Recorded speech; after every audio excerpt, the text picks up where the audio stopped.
we and our bodies get actually, so let's say I speak to you in Spanish today, okay? And you're like, what the fuck is this? This is like Spanish. Tomorrow I speak to you in Spanish again. You're like, okay, Spanish. Day after and the day after. Soon you'll start getting used to speaking to me in Spanish, and you might even start speaking back in Spanish, right? So you start getting conditioned and used to, and in some ways, comfortable with a certain feeling or interaction. Take the same thing and associate it with a stress response. Now, what happens on day one when my body's shooting adrenaline through my system? It feels like, whoa, whoa, whoa.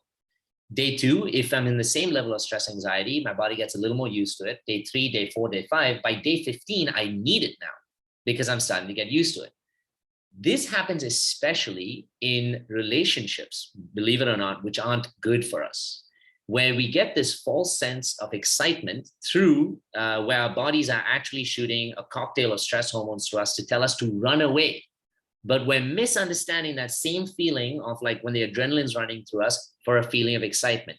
Why does it excite us? Because we've been very used to a dysregulated nervous system. The Buddhists actually say that when you meet the person you love, what you will not feel is as if your head or heart's going through the roof. You'll feel a strong sense of safety because you will feel so comfortable with knowing that that person is good for you that you'll be able to embrace it with peace. You know, and so this westernized concept that we have, especially through movies, of like, I have to feel like, you know, my palms are sweaty and like my heart racing when I find someone I love, is not necessarily true.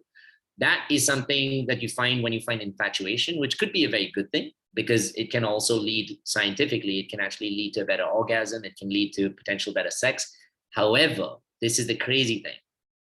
Most people who live in those dysregulated relationships will find that the sex feels really good, but the relationship is so traumatic. How many of us have been in those situations where we've been with someone who was really not good for us? The sex was amazing, but the relationship was terrible. There you go. And that's because our bodies get addicted to that level of adrenaline running through us. And it's addicted because we don't have a steady, strong practice of nervous system regulation. Now, I want to ask you another question for all those raised your hand, including myself, because I was there. How many of us, when that happened, had a very strong practice of nervous system regulation, either through breath work or through meditation or through anything else? Raise your hands if anybody. I'm not even going to raise my hand because it wasn't me. Exactly. That's the point. When we first start, and this, I could see the massive swing in how my relationships went, because when I first prioritized regulating my nervous system, and I started to feel more grounded, then the next and the biggest level is then healing the trauma attached to the nervous system. So there's two different things actually. Regulating your nervous system does not just heal the trauma attached to the nervous system. You need to do both. Healing the trauma attached to the nervous system is where you step into reparenting. So for those of you who've gone through the Gauntlet, you've seen how we get into those deep meditations in your subconscious, and we go and we address the inner child. But what that does now is that recreates a new sense of existence for yourself. Safety and the norm have a new identity. So now you start to feel more comfortable in safety. You start to feel more comfortable being less dysregulated than you were, feeling less like always excited or stimulated by someone than you were, so much so that what if the same person comes back or the same type of person comes back in, that sense of dysregulation now makes you uncomfortable. Whereas earlier it used to be so attractive and comfortable. Now you're like, whoa, whoa, whoa, whoa, whoa. This is way too much for me. I can sense this is going down a bad road.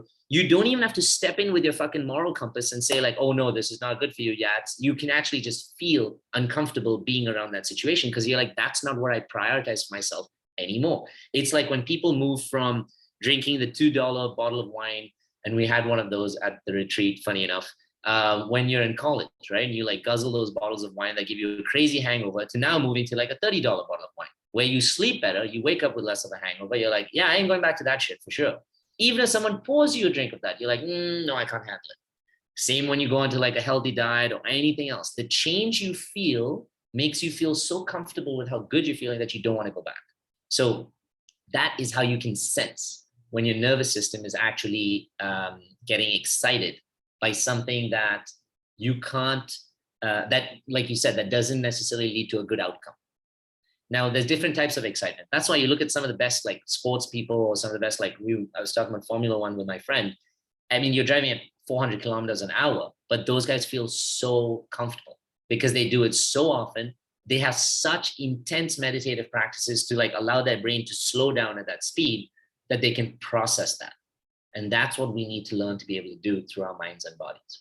It's exactly the same feeling of when we feel like we put our best work when we're close to the deadline or right towards the end. And a lot of us are like, oh, my last minute work is my best work.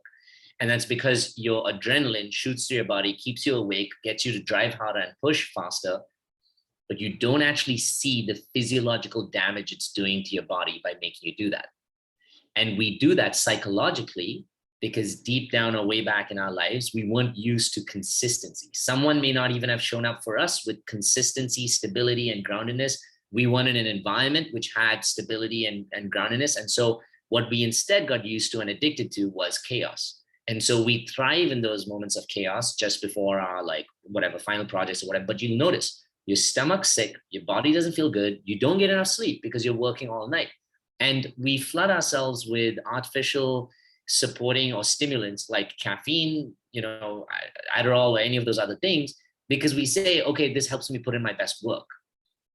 But what is it doing to myself and my body? It's completely dysregulating my body. And now my brain is getting addicted to that level of stimulation. So now the next time I have a project and I have a month in advance, I'm going to be like, fuck this noise. I'm not even going to work on this until the last 2 days, because that's when I think I'm putting in my best work. But when I start to regulate myself, I'll start doing small, consistent steps because my body will love it from day 1 to day 30, just as an example.